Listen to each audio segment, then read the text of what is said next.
دوغا مقالة بربرة عبد الشكور محمود حسن عدين يا منطقة الشرف أسمي جدد اسمها جامعة الشيخ يونيفرسيتي ولوان مدحوينها الصومالي لان كدق حديقة دقمة الشيخ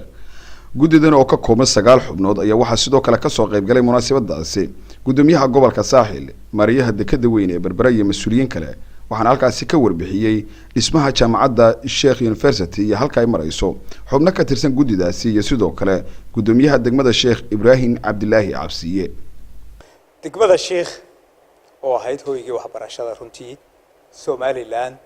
cid kasta oo hogaamisaana ay ka baxday dalkan waxay in badan shacabku ku taamayeen in jaamacad laga furo oo laga dhiso sheekha kuweydiga ah ee degan magaalada Sheikh oo codsi ula tageen codsiga runtii waxa niman injineer ah baa naqshad sameeyay qiimeyn sameeyay injineerintii ula tagay ka codsaday in isagu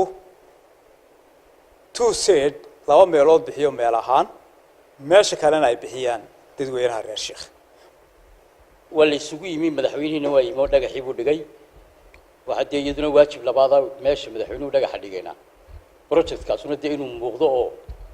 halkii uu dhigay inay wax ka bilaabmaan waa arrin loo baahan yahay oo deeyaduna degdeg in intaas oo odayaala oo sharaf leh la isugu keeno arrinka inoo soo raacay wuxuu arrin isaguna technical institute Germany ay proposal kiisa markii hore inoo keeneen iyaguna ay ku tala jireen Sheikh Khalisan deedna waxaanu labadii yaani meel mooda marinay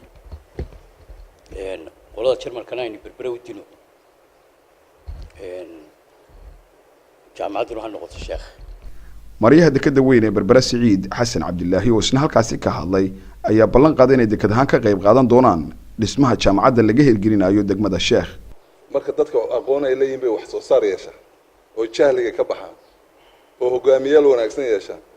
runtii aad iyo aad ayaan ugu mahadnaqayaa gudidan qayb muhiim ah insha Allah waan ka qaadanaynaa anaguna duqa magaalada berbera Cabdi Shakuur Maxamuud Xasan Cidin oo isna halkaasi ka hadlay ayaa sheegay in loo baahan yahay dhismaha jaamacaddaasi isagoo bulshada gobolka saaxil iyo guud ahaanba dalkana u soo jeediyay inay kaalin weyn ka qaataan dhismaha jaamacaddaasi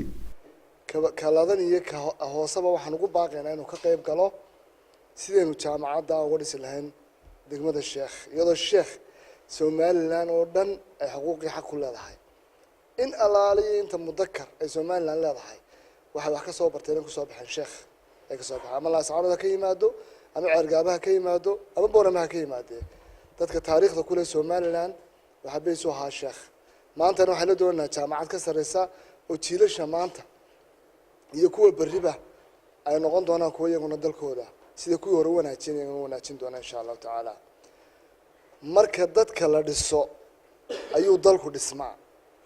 inagu waxaad moodaa dadka dhismihiisa inaan u naqaanin caloosha loo buuxiyo waa jiilka yaryar inaynu aqoonta iyo cilmiga ku barbaarino qofku markuu aqoon iyo cilmi helo uma baahna gacan qabasho waxaan leenahay sida hore loo wada sheegay dhamaanteen reer saaxil wada ka wada qayb qaadanayna maxaan ku radaa dhismaha jaamacadda haddaynu dalka gudihiisa wixii jooga iyo wixii dalka dibadiisa jooga qof walba wuxuu la baxsado isaga leh ka dawlad ahaan ka gobol ahaan ka maamul ahaan gacanteedana ka qeeyaan maxaan ku radaa qaybteedana ka qaadan doonaa saasaan idinku garab taaganahay Mukhtaar Cabdiraxmaan Maxamuud telefishinka qaranka Somaliland berbera